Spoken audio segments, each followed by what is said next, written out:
Bonjour à tous, aujourd'hui c'est une vidéo un peu spéciale puisqu'on va parler du Sony A7 III et je vais faire un duel contre le Fuji X-H1. En effet, je reçois presque des mails quotidiens sur ce sujet-là. Le Sony A7 III a fait vraiment de l'œil à de nombreux photographes et je trouve que les choses sont un peu trop tout est pour Sony et rien n'est pour Fuji. Donc si vous attendez dans cette vidéo une vidéo d'un fanboy Fuji et que je vais dire que du mal de Sony, ce ne sera pas du tout le cas, je suis désolé. Personnellement, je ne suis pas spécialement pour Fuji ou spécialement contre Sony. J'essaye d'être plutôt au milieu. J'ai rien contre les Sony. Je les étudie de plus en plus. Si vous l'avez remarqué, j'ai eu un Sony A9, j'ai eu un Sony A7R III et j'ai un Sony A7 III. J'ai eu un paquet d'objectifs aussi qui vont avec. Au contraire, je m'intéresse de près à ce que fait Sony puisque je trouve très intéressant toutes les propositions que fait Sony sur le marché, toutes les évolutions technologiques. Et je ne suis pas du tout là pour casser du Sony. Donc qu'on soit clair. Commençons cette vidéo par les avantages indéniables à Sony. Le premier des avantages, c'est évidemment un capteur full frame. On le verra tout à l'heure, c'est aussi peut-être un inconvénient. Donc, un capteur full frame, c'est sûr que c'est un capteur qui est 2 fois plus gros que le capteur APS-C. Et indéniablement, plus le capteur est gros, plus vous allez pouvoir mettre de mégapixels dans un appareil photo, plus vous allez être capable d'avoir des détails et meilleur va être votre piqué. Donc oui, effectivement, je pense que la qualité des photos qui sortent d'un Sony est supérieure à la qualité des photos qui sortent d'un Fuji. Voilà, désolé, ça c'est dit. Je pense sincèrement que de toute façon, on ne peut pas lutter dans le sens où si vous mettez 24 mégapixels sur une surface comme ça, et si vous mettez 24 mégapixels sur une surface qui fait le double, qui fait 2 batteries, c'est dommage, j'ai pas 2 batteries là, hop, sur une surface qui fait le double, c'est sûr qu'à un moment donné, plus la surface est grande, plus vous aurez de facilité à capter la lumière et avoir de meilleurs détails. Donc, on va avoir une meilleure montée en ISO. La meilleure montée en ISO, elle est en partie due au fait que ce Sony incorpore beaucoup de nouvelles technologies et notamment un capteur BSI. Le fait d'avoir un capteur full frame, vous allez avoir la capacité à avoir une plus faible profondeur de champ. Donc ça aussi, j'ai sorti une vidéo sur ce sujet-là. Je vous la mets en description de cette vidéo. C'est sûr qu'on a un léger bokeh de mieux sur le full frame. Je dis léger parce que sincèrement, je trouve que beaucoup de gens ont tendance à rêver le bokeh qu'ils auraient eu avec leur full frame et à dénigrer le bokeh qu'ils ont sur la APS-C alors que l'écart n'est pas si énorme que ça. Je vous invite à aller voir la vidéo. Autofocus de folie, là aussi, c'est lié à la nouvelle génération d'appareils Sony. Sincèrement, c'est vraiment le jour et la nuit. Si vous essayez de faire du suivi autofocus avec le Sony ou si vous essayez de faire du suivi autofocus avec le Fuji, vous n'aurez pas du tout les mêmes résultats. L'autofocus actuel de Sony est absolument délirant. Alors, si c'est valable uniquement dans des sujets où ça bouge beaucoup, où il y a du sport, où vous allez devoir faire du tracking de votre sujet, si vous faites de la mise au point classique pour des photos de n'importe quand, de la vie quotidienne, sincèrement, vous ne verrez pas la différence entre les deux. L'autre avantage de Sony, c'est sa batterie. Donc là aussi, la batterie du Sony fait le double de la batterie du Fuji. Donc là aussi, il faut être clair sur les avantages qui sont indéniables. Donc le capteur, il aura une meilleure qualité de photo, une meilleure montée ISO, un meilleur bokeh, un meilleur autofocus et une batterie incroyable. Ça, c'est dit. Alors du coup, la question que vous devez vous poser, c'est finalement, mais il reste quoi au Fuji puisque le Sony fait déjà tout mieux? En fait, je pense que la photo, ça se résume pas tout à fait à ça et il va falloir être un tout petit peu plus balancé. On va donc, ah oui, j'ai oublié la rafale, les buffers des Sony sont meilleurs. Bref, on va donc balancer par ce que j'aime moins chez les Sony. Ce que j'aime moins chez les Sony, c'est l'ergonomie. Clairement, je préfère l'ergonomie Fuji que l'ergonomie Sony. L'ergonomie Sony, c'est en fait finalement très peu de boutons. Je trouve que c'est une ergonomie qui est, enfin moi personnellement je la trouve pas aussi bonne que celle d'un Fuji. Un Fuji, c'est des molettes partout et un minimum de fonctions qui sont attribuées dans les menus. Et le Sony, c'est plutôt l'inverse, c'est-à-dire qu'on va multiplier des menus qui sont d'une complexité incroyable. On a du mal à y retrouver ces bébés, même quand on le connaît bien, sincèrement, c'est compliqué. Donc oui, une fois qu'on a passé ce gap-là, c'est comme tout, on y arrive. Mais quand même, en termes d'ergonomie, je préfère 100 fois utiliser un Fuji que d'utiliser ce boîtier Sony. Le deuxième, c'est quand même, oui, vous avez un capteur full frame sur un Sony, mais attention, qui dit capteur full frame dit des optiques qui sont lourdes et chères. Parce que tout simplement parce qu'il faut des lentilles qui sont le double de l'APS-C et tout ça, ça coûte beaucoup plus cher que si vous aviez un APS-C. Ensuite, les couleurs. Quand on dit qualité des images, on parle évidemment piqué et netteté des images, mais je pense quand même que la couleur a un impact primordial. Et je pense sincèrement que les Fuji ont une science de la couleur. Ça a toujours été un point fort de Fuji. Les couleurs sont, à mon sens, mieux restituées sur un Fuji que sur un Sony, qui a toujours des tendances à avoir des couleurs vraiment très très chaudes, des couleurs un peu particulières qui, personnellement, plairont peut-être à ceux qui viennent de Canon. Mais de manière générale, je trouve que vraiment Fuji fait du meilleur boulot donc pour tout ce qui est couleur et restitution de la réalité. Ensuite, on va avoir tendance à mettre des grosses optiques sur ce petit boîtier qu'a le Sony. Et je me demande de plus en plus si cet ensemble-là, il n'est pas un peu déséquilibré. C'est-à-dire, à quoi bon finalement avoir des tout petits boîtiers si derrière on doit y mettre des gros objectifs. Donc, je sais pas. En tout cas, j'ai cette réflexion que je me fais. Je trouve un peu dommage finalement. Je trouve les boîtiers Sony un poil trop petits, d'autant plus que ce qui est important, c'est le poids. Et pas forcément l'encombrement, je trouve. C'est-à-dire que avoir un boîtier ici, comme ce Fuji, qui est un tout petit peu plus gros que ce Sony, pour moi, c'est un avantage. J'ai une meilleure poignée, j'ai une meilleure répartition du poids. Ça a permis à Fuji de mettre plus de boutons sur ce boîtier-là. Sur le Sony, on a très peu de boutons. On n'a pas un bon équilibre quand on le tient. Et finalement, on a exactement le même poids. Et ce qui est important pour moi, une fois que j'ai mis le sac dans le sac à dos, le fait que celui-là fasse 1 cm de haut de plus que le Sony, sincèrement, ça ne change absolument rien. Celui-là le Sony aurait été beaucoup plus léger. Je dis pas, pourquoi pas, mais à partir du moment où ils font le même poids, et là, je suis même en train de vous dire qu'avec les optiques, sincèrement, le Sony est plus lourd. Sincèrement, autant qu'il soit un peu plus gros pour que j'ai une meilleure ergonomie, et on revient à l'ergonomie, pour avoir quelque chose qui est plus utilisable. Donc moi, je trouve le boîtier trop compact chez un Sony.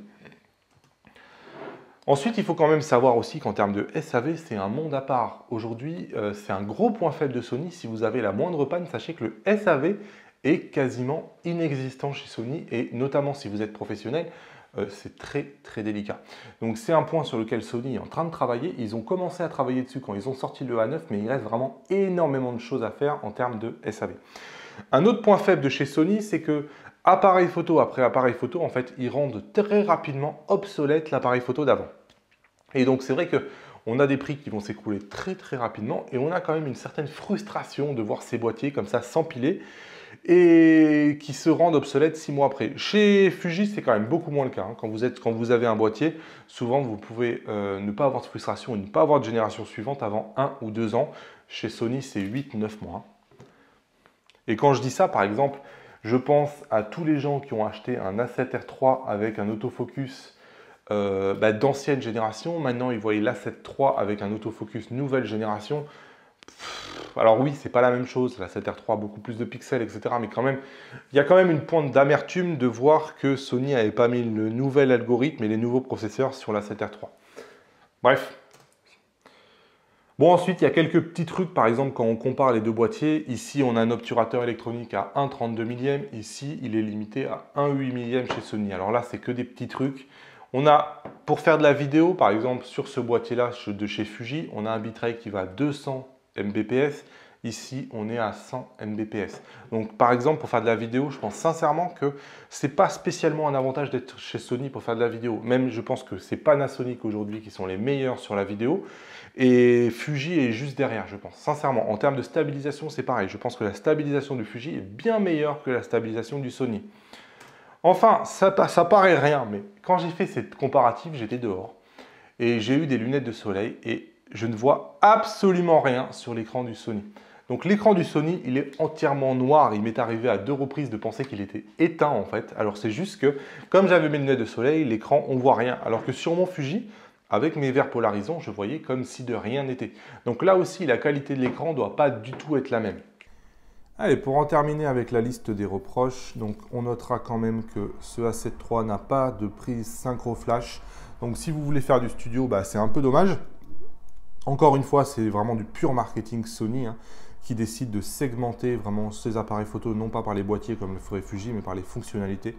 Ce qui fait que par exemple, si vous voulez vous contenter de 24 millions de pixels, bah, clairement, vous n'avez pas de solution pour avoir une prise synchro flash puisque c'est disponible uniquement sur les A7R. D'ailleurs, il faudrait que je vérifie que ce ne soit pas le cas sur la 9 et je ne dis pas une bêtise. Bref, le viseur, c'est un ancien viseur, donc ce n'est pas le nouveau viseur fait par Sony, donc c'est l'ancienne génération de viseur. Donc là aussi, si je le compare par exemple avec le Fuji, bon, bah, le Fuji a un bien meilleur viseur.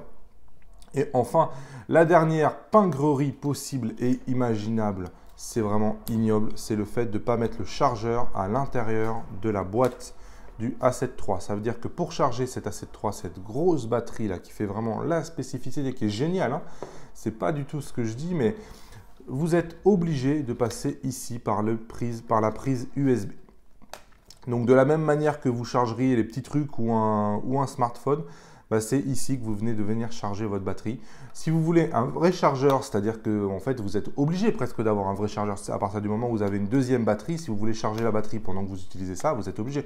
Bah, vous êtes obligé d'aller acheter le chargeur Sony à 100 €. Donc tout ça, c'est des petites pinailleries. C'est sur ça qu'on accuse des fois Sony de venir faire du marketing. Donc voilà, vous voyez, bon, c'est un peu plus balancé. Les avantages de Fuji, d'après moi, puisqu'on a fait les inconvénients de Sony, les avantages de Sony, maintenant les avantages de Fuji.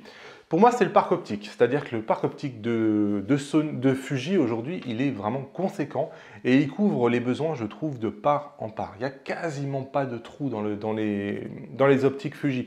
Par exemple, quand j'ai fait le comparatif, j'ai essayé de trouver un 24 mm 1.4 chez Sony, et ben, ça n'existe pas. Pourtant, c'est une optique assez classique, hein, une optique grand angle, et ben, elle n'existe pas chez Sony. Ça m'a un peu surpris. Et il y a quelques trous comme ça. Hein. Quand on va quand on veut faire de l'animalier, il est régulier d'avoir un 150-600. Chez Sony, des télézooms comme ça qui voient très très très loin, vous n'en avez pas trop. Vous avez le seul que vous avez, c'est le 100-400 et vous êtes obligé de mettre un téléconvertisseur dessus. Donc pour moi, sur le parc optique de Sony, il faut quand même regarder avant parce que tout n'y est pas. On a l'impression d'avoir énormément d'objectifs, mais par exemple, vous allez avoir 4 50 mm chez Sony, plus ou moins, et vous avez surtout beaucoup d'optiques moyennes chez Sony. Vous avez par exemple notamment les 50 mm 1.8, regardez les tests, vous n'avez pas toujours du piqué qui est génial, et souvent c'est l'autofocus qui est plus que moyen. Donc chez Fuji, c'est beaucoup moins le cas. Vous avez quasiment que des optiques de qualité. Et oui, certaines optiques ont des meilleurs autofocus que d'autres, mais en termes de qualité pure et dure, sincèrement, il n'y a pas ce niveau qui est vraiment inconstant, je trouve, chez Sony, et on se fait rapidement avoir en prenant une optique qui est finalement pas si bonne que ça. Et ensuite, taille, prix, poids. On va le voir, je l'ai étudié juste après, mais l'avantage, c'est évidemment la taille, le prix, le poids. Puisque la taille, là on a comparé les boîtiers, mais un des trucs que vous n'allez pas beaucoup voir quand vous voyez des boîtiers Sony, c'est qu'ils vont mettre rarement des optiques dessus. La plupart des photos que vous allez voir sont sans optique, parce que ça rend service en fait de ne pas mettre les grosses optiques. Et une fois que vous avez mis votre optique sur votre boîtier Sony, vous vous rendez compte que ça fait un ensemble qui n'est pas si petit que ça. Oui, le boîtier il est tout petit, mais vous êtes sur un capteur plein format, vous avez toujours des gros objectifs. Là où Fuji, avec le choix qu'ils ont fait, ils sont capables de donner des optiques qui sont vraiment toutes petites. Vous avez une gamme de f2 chez Fuji, comme ces petits f2 comme ça là, qui sont vraiment ridiculement petits, qui ont un piqué de dingue, un autofocus de dingue, qui sont vraiment sans compromis et qui valent dans les 450 €. Donc pour moi, c'est un avantage de taille, de prix et de poids. Un obturateur mécanique silencieux, là aussi, s'il y a un monde entre ces deux appareils photo, si vous prenez une rafale avec un Sony et une rafale avec ce Fuji, avec le Sony, on vous entend de très loin, alors que le Fuji fait quasiment aucun bruit et on parle bien d'un obturateur mécanique, donc qui n'est pas sujet à tous les effets qui sont inhérents à l'obturateur électronique. Sincèrement, si j'étais dans une église, dans une mairie ou dans un concert, dans un spectacle, tout ce que vous voulez, je préférerais 100 fois avoir le Fuji qu'avoir le Sony, malgré le fait qu'il a une montée en ISO meilleure, le Sony. Puisque si vous voulez être discret, ce n'est pas l'obturateur électronique qui parfois montre quand même ses limites, c'est vraiment l'obturateur mécanique silencieux du Fuji qui pour moi fera la différence. Bon, après, c'est ce que je disais, on a une vidéo qui est de meilleure qualité, hein, un bitrate de 200 Mbps, c'est pas rien en termes de la qualité de la vidéo, vous allez rapidement le voir. L'ergonomie, j'en ai parlé tout à l'heure, mais toutes ces molettes, etc., je trouve que c'est parfaitement génial en termes d'ergonomie. La science des couleurs, on en a parlé aussi tout à l'heure, qu'à Fuji, Fuji a toujours étudié les couleurs. Ils se sont fait une spécialité déjà en argentique de travailler le rendu des pellicules. Ils se sont fait une spécialité maintenant sur le numérique, de venir travailler les simulations de films. Et clairement, la science des couleurs de ce Fuji est meilleure que celui de ce Sony. Bon, ensuite, voilà, moi je trouve que le fait de proposer différentes tailles de boîtiers, contrairement à Sony, est aussi un avantage. C'est-à-dire que on peut avoir un deuxième boîtier, par exemple ici j'ai un XT20 de chez Fuji, on peut avoir la capacité d'avoir un deuxième boîtier qui va être beaucoup plus compact que le premier boîtier et qui va permettre de ne pas forcément amener deux gros boîtiers. Chez Sony, vous n'avez pas tellement cette possibilité-là d'avoir des plus petits boîtiers que le boîtier compact qu'ils ont en fait. Si on prend un XT20, clairement, il va être beaucoup plus petit que ce boîtier compact de chez Sony. Et enfin, c'est la culture des mises à jour que j'aime beaucoup chez Fuji. C'est-à-dire que quand vous achetez un appareil photo, vous êtes certain que pendant les 2 années à venir, vous allez avoir des grosses mises à jour tous les 6 mois, tous les 8 mois, qui vont ajouter de nouveaux menus, des nouvelles fonctions. Et par exemple, sur le X Pro 2, Fuji a carrément rajouté la 4K. C'est-à-dire que les gens ont acheté un appareil photo qui ne faisait pas de 4K, et au final, 1 an et demi après, ils ont un appareil photo qui fait de la 4K. Et regardez sur le marché, si quelqu'un d'autre que Fuji a fait ça, ça n'existe pas. Ils ont amélioré grandement l'autofocus, par exemple. Si vous prenez le XT2 tel qu'il avait été vendu à l'origine et le XT2 aujourd'hui, l'autofocus a subi une amélioration pour le passer en 2.0. Et tout ça, par exemple, il y a Sony, c'est les pires dans ça. Ils font jamais de mise à jour. C'est-à-dire que si vous attendez la moindre amélioration entre le moment, on dirait que entre le moment où vous sortez et où vous achetez l'appareil, et quelques jours, et après, Sony a oublié que vous avez acheté l'appareil. C'est-à-dire que s'ils ont une mise à jour à faire, ils vont faire une version X ou Y supplémentaire. Et ça s'est vu récemment, je crois que c'est avec la 6300 et la 6500, les gens ont acheté la 6300 et 6 mois après, il y avait une nouvelle version avec de nouvelles fonctionnalités, etc. Et à aucun moment, ça vient bénéficier les anciens propriétaires. Donc la culture des mises à jour des Fuji est aussi extrêmement importante à mon sens. À noter, ce qui devrait changer rapidement quand même, c'est que aujourd'hui Sony est en toute nouvelle génération avec des nouveaux composants qu'ils ont commencé à sortir il y a à peu près 1 an. Là où Fuji aujourd'hui est sur des composants qui sont encore en X33, qui sont des composants qui sont sortis il y a 2 ans. Donc il faut attendre au mois de septembre de voir quels sont les nouveaux composants que va sortir Fuji. Puisque ce qui pourrait changer rapidement, c'est la sortie de nouveaux composants avec notamment un autofocus qui probablement, et moi j'y crois, sera exactement au même niveau que Sony. Il n'y a aucune raison de ne pas avoir un autofocus qui soit exactement pareil que chez Sony. Une batterie, pareil, il n'y a aucune raison, je pense, de ne pas avoir une batterie qui vient concurrencer celle de Sony. Une montée en ISO meilleure puisque les capteurs ont évolué. On a des capteurs maintenant empilés, des capteurs BSI, des capteurs rétroéclairés, tout ça c'est un tout et qui va vous permettre d'avoir une meilleure montée en ISO. Donc je ne vois pas pourquoi Fuji se priverait d'intégrer ces nouvelles technologies de capteurs dans ses appareils. Et ensuite, au niveau de la rafale aussi, je pense sincèrement que Fuji va se mettre au niveau du Sony. Donc moi j'y crois, je pense que ces points-là, si c'est ces points-là qui vous intéressent et qui fait que vous êtes plutôt intéressé par Sony, sincèrement vous allez les avoir, je pense, chez Fuji. Ensuite, on va comparer maintenant un peu les prix, le poids et l'encombrement. Oui, vous avez un capteur full frame, mais ça vient aussi avec des inconvénients. Ici, on peut voir à gauche la taille avec un kit de base de chez Fuji et un kit de base de chez Sony. Donc vous voyez, ce n'est pas du tout le même encombrement. Ensuite, je voulais vous le faire en live, mais bon, j'ai pas pris mon téléphone. Ici, c'est un 85 mm 1.4 de chez Sony. Ici, c'est un 85 mm 1.2 de chez Fuji. Regardez la taille, c'est pas du tout la même chose. Là, c'est carrément David contre Goliath. Et c'est le cas pour n'importe quelle optique, puisque oui, un full frame, vous avez besoin d'avoir des lentilles qui sont 2 fois plus importantes, 2 fois plus lourdes. Donc j'ai fait quelques tableaux pour vous illustrer ça. Par exemple ici sur ce que je vous montre, il faut savoir que ce 85 mm 1.4 de chez Sony fait 820 grammes et que celui de chez Fuji fait 400 grammes, donc le double en fait. Et si vous devez transporter boîtier plus l'optique, d'un côté en fait Sony est 50% plus lourde que Fuji. En termes de prix aussi, ça pique. C'est-à-dire que le Fuji, vous allez l'avoir à peu près pour 2839 € et le Sony, il va vous coûter 4240 €. Et j'ai fait ça pour pas mal d'objectifs. Ici, ce que je voulais vous montrer maintenant, c'est avec un 50 mm f2, donc c'est l'objectif que je vous montrais là. C'est la petite gamme extraordinaire que propose Fuji. J'ai pas trouvé d'équivalent d'ailleurs trop chez Sony, puisque ça c'est un équivalent à peu près 80 mm f2 et 80 mm f2 chez Sony, bah, j'en ai pas trouvé. Hein. Même un 85 mm 1.8, j'en ai pas trouvé chez Sony. Peut-être mal cherché. Mais en tout cas, ici, si on compare ça, j'ai fait au plus proche, bah, là encore, on est 2350 € contre 2200 € presque. Et en termes d'encombrement, je vous laisse regarder les photos, c'est pareil, c'est pas du tout le même encombrement. Maintenant, ensuite, je me suis intéressé au zoom standard, donc le fameux 24-70 2.8, qui est personnellement le zoom que j'affectionne le plus, que certains trouvent énorme chez Fuji. Eh bien, regardez celui de chez Sony, il est beaucoup plus gros. On a en termes de différence 200 grammes, hein, en termes de différence de poids entre les deux. Donc là, c'est un peu plus restreint. Par contre, en termes de prix, l'un est à 3000 € et l'autre est à 4500 €. Donc le prix, c'est 50% supplémentaire chez Sony.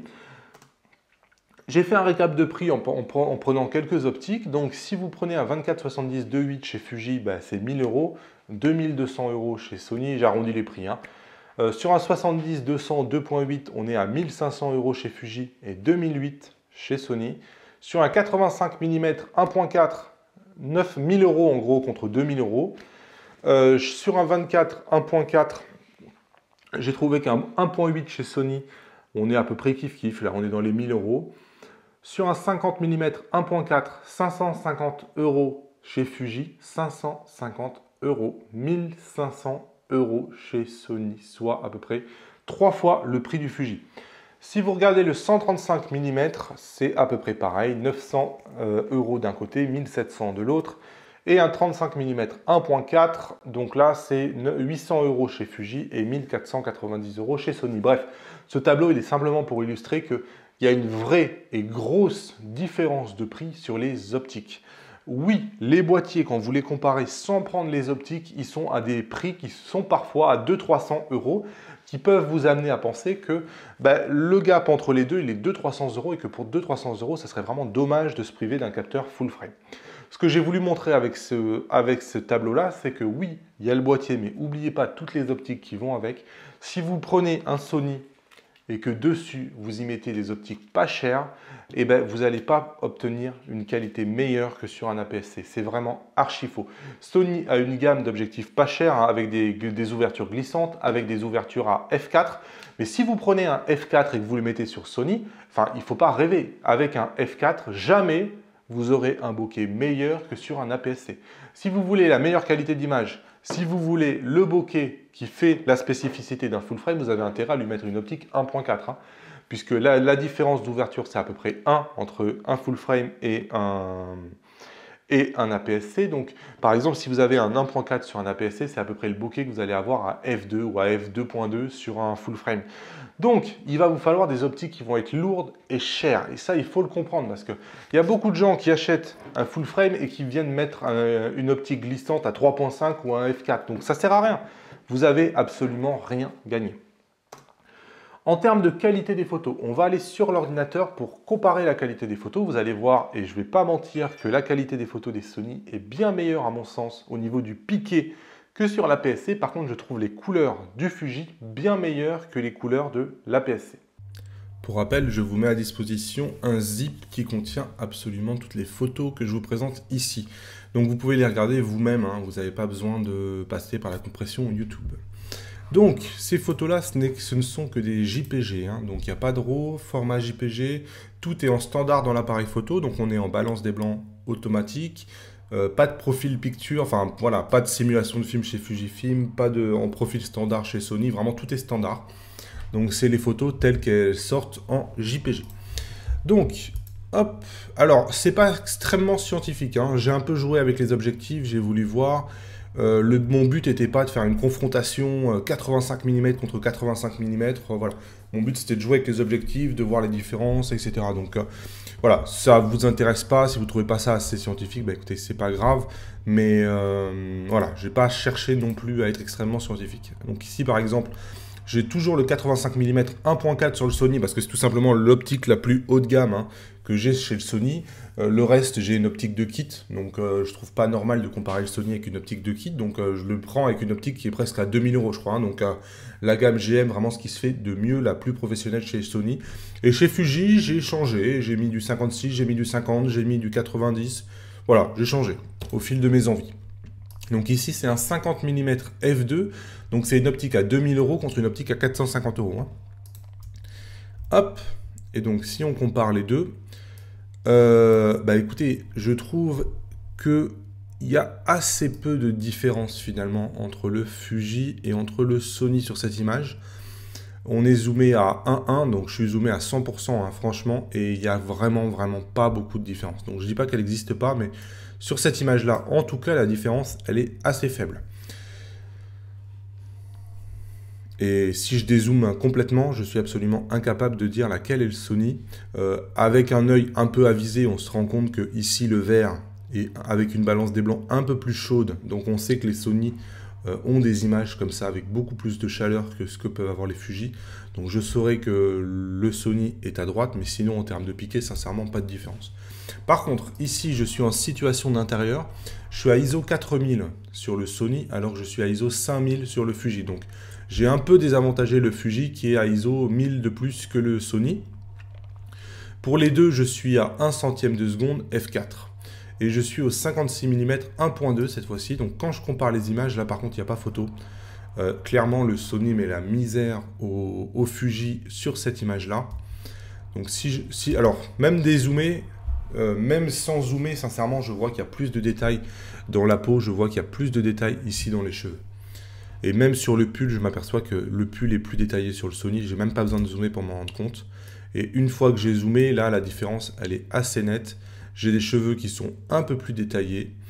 Et c'est surtout au niveau de la peau, en fait, où j'ai ici une peau qui est vraiment très détaillée sur le Sony, là où j'ai une peau qui est un peu lisse, je trouve, sur le Fuji. C'est un des défauts qu'on peut parfois faire au Fuji. En tout cas, voilà. C'est pour ça que, après, finalement, je crois que c'est la seule photo que j'ai retenue avec le 56 mm 1.2 parce que je trouve que en termes de piqué, Fuji fait mieux. Et il donne pas la pleine mesure du capteur, je trouve. Et donc si on regarde pareil, hein, ici la manche, on se rend compte à quel point la manche chez le Sony est beaucoup plus détaillée que la manche chez le Fuji. Après, si vous ne regardez pas l'image en zoomant, la différence, elle n'est pas si énorme que ça. Mais bon, je pense que c'est peut-être la photo où la différence est la plus marquée vraiment entre les deux. Ensuite, j'ai monté un peu les ISO. Donc là, j'étais au début à ISO 100. N'oubliez pas que chez les Fuji, c'est ISO 200, hein, l'ISO nominal. Donc si vous arrivez ici sans connaître les Fuji, c'est les deux ISO les plus bas. Donc 100 chez Sony et 200 chez Fuji. Donc j'ai monté à 4000 dans une situation d'intérieur sur la deuxième photo. Et maintenant, je monte à 12800 sur les deux photos suivantes. Une photo où j'étais en pleine lumière. Donc voilà. Et une photo par contre où mon chien était vraiment dans la pénombre pour voir un peu les différences. Donc ici sur ma fille à 12800, j'étais à f4 pour les deux et à 85 mm d'un côté et 90 mm de l'autre. Donc ici à 12800, c'est certain qu'on va se rendre compte que le Sony, qui de par son capteur plein format, permet évidemment d'obtenir une image un peu mieux définie, mais je trouve que le Fuji s'en tire pas si mal que ça. Alors on se rend compte ici au niveau des cheveux notamment, que bon, c'est certain qu'il y a une vraie dégradation sur le Fuji qui est supérieure à celle du Sony, mais je trouve que la différence, elle n'est pas si énorme que ça. Après, libre à vous, c'est pour ça que je vous donne les images, d'interpréter les images et de considérer que pour vous, c'est une différence abyssale ou c'est une petite différence. Je pense que c'est vraiment indépendant de chacun. L'image n'a pas tout à fait le même look, tout simplement parce qu'on n'est pas à la même focale. Donc il y en a une qui est un 90 mm et il y a l'autre qui est un équivalent 135 mm. Voilà, autre test, donc dans la pénombre. Et là, dans la pénombre, c'est là où on se rend compte le plus à quel point bon, le fait d'avoir un capteur APS-C, à un moment donné, il est dans les limites physiques de ce qu'il sait faire. Et donc là, on a un lissage très très prononcé sur le chien, alors qu'on l'a pas du tout, on l'a beaucoup moins sur le Fuji, sur le Sony. Autre photo de portrait, donc cette fois-ci dehors. Donc là, on revient avec des ISO les plus bas possibles, donc pour avoir la meilleure qualité. On va juste regarder, hop, 90 contre 85 de nouveau. Et là, sur cette photo-là, encore une fois, moi, j'aime pas trop les tons vraiment chauds. Alors, je pense qu'effectivement, le Fuji a une balance un peu froide sur ce coup-là. Mais on était à l'ombre et, sincèrement, au niveau de la restitution des couleurs, c'était plutôt ça la réalité. C'était plutôt le Fuji, on avait froid, etc., que l'ambiance assez orangée, avec une balance des blancs très chaude, que peut proposer le Sony. Sincèrement, le Fuji est vraiment beaucoup plus réaliste que le Sony, qui vraiment a cette tendance de faire des couleurs très chaudes. Et si on zoome au niveau du piqué, sincèrement, je trouve que le Fuji s'en tire très bien. Très très bien. Au niveau des cheveux, alors il faut faire abstraction de la balance des blancs. Si vous préférez l'une plutôt que l'autre, bon, c'est pas ça qui doit préjuger. Hein. La balance des blancs au post-traitement, vous êtes capable de l'affiner. Mais en termes de piqué, les yeux sont parfaitement définis des deux côtés, les sourcils sont parfaitement définis, les gerçures des lèvres sont parfaitement définies des deux côtés. On voit bien les détails. De même que sur l'écharpe, hein, si on regarde bien l'écharpe, presque l'écharpe du Fuji est de meilleure qualité que l'écharpe du Sony. Quand je zoome à 200% ici par exemple, on le voit bien. Bon, c'est peut-être lié aussi à la profondeur de champ du full frame, mais les lèvres du Fuji sont meilleures aussi. Et au niveau des yeux,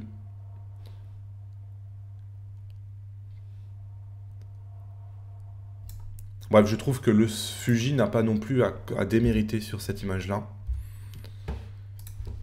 Autre image, autre comparaison. Cette fois-ci, j'étais passé avec les objectifs de kit. Donc j'ai supprimé les objectifs haut de gamme qui valent une fortune. Et j'ai pris l'optique de kit fournie par Sony. Donc c'est une optique qui quand même vaut assez cher. Et j'ai pris l'optique de la moins chère de chez Fuji. Donc on a deux optiques 3.5, 5.6. Hein. Celle de Fuji, on la trouve à des fois entre 100 et 120 euros. Donc je prends vraiment une optique qui est entre guillemets bas de gamme. Chez Sony, elle est quand même un peu plus chère. Et en termes de volume, c'est celle de Sony fait le double de celle de Fuji. Alors ici, le cadrage, il n'est pas exactement identique. Mais bon, on voit toujours cette balance des blancs chaude hein, qu'a le Sony. Alors que pourtant, c'était une scène où il n'y avait pas du tout de chaleur. C'était même le froideur de l'hiver. Et si je zoome dans l'image, sincèrement, je ne vois pas énormément de différence personnellement. Celle du Sony est peut-être un poil plus détaillée, mais c'est pas non... Enfin, après voilà. C'est pour ça que je vous donne des images, pour que vous puissiez juger par vous-même. Enfin, on entend souvent que la végétation est incompatible avec Fujifilm, donc j'ai voulu prendre une photo de végétation pour que chacun puisse mettre une image sur des mots qu'on peut entendre dans les forums. Donc ici, la végétation prise par un Sony, vs la végétation prise par un Fuji. Donc on est à ISO nominal, donc les minimums 100 et 200. On est à f8, donc on est à peu près au meilleur piqué des deux optiques. Et on va se rendre compte, si on zoome, que bon, c'est assez kiff-kiff. Le Sony est peut-être un poil meilleur. Après, l'exposition n'a pas l'air d'être exactement identique des deux côtés. Le Fuji est un tout petit peu plus sombre. Il aurait fallu l'éclaircir un tout petit peu peut-être pour être réaliste. Je vais le faire d'ailleurs. On a toujours ces tons chauds hein, que vous remarquerez sur le Sony, qui sont pas conformes à la réalité, franchement. Et après, en termes de piqué, là je suis zoomé à 100%, bon c'est assez kiff-kiff quand même. Hein. Il n'y a pas non plus, on entend souvent que Fuji est incapable de faire ça, je ne suis pas spécialement d'accord, je pense qu'il y a des problèmes de dérotisation sur certains logiciels, ça c'est oui, mais le Fuji en lui-même est parfaitement capable de le faire, je pense. Et je vais zoomer à 200% peut-être pour essayer de voir mieux les différences. Vous voyez, je suis obligé de me mettre à 200% pour voir les différences, ce qui n'est pas naturel. Et effectivement, quand on zoome à 200%, on se rend compte que le Sony est un peu meilleur, mais enfin, c'est complètement ridicule. Si vous vous mettez ici, zoomer, ne pas zoomer, hein, avec juste un grand écran comme ça, sincèrement, les différences sont impossibles à déterminer. Et même à 50%, je pense que vous n'arriverez pas à voir les différences. La vraie différence, elle est sur la balance des blancs et sur le look et la restitution des couleurs que peuvent faire les deux appareils.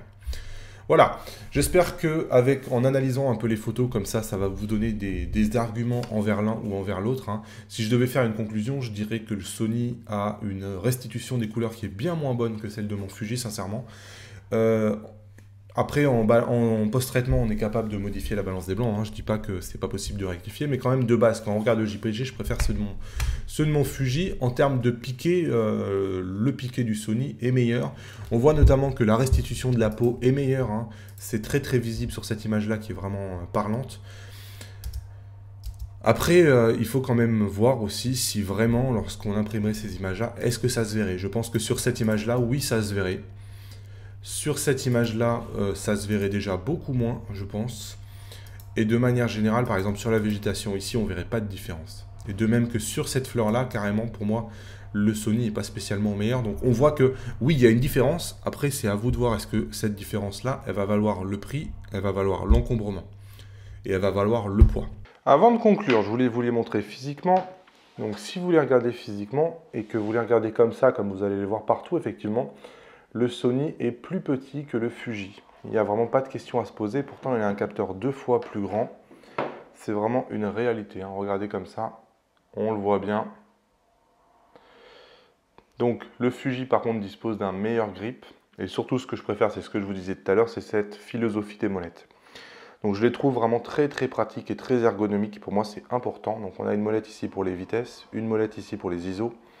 On a un bouton à l'avant ici qui est assez pratique, la possibilité de changer d'autofocus pour passer en autofocus continu ou manuel très très simplement grâce à un bouton. Hop, on a des molettes dessous qui permettent rapidement de changer n'importe quel mode, de venir modifier la mesure de la lumière avec la photométrie. Et ensuite, on a les fonctions classiques qu'on retrouvera aussi de toute façon chez Sony.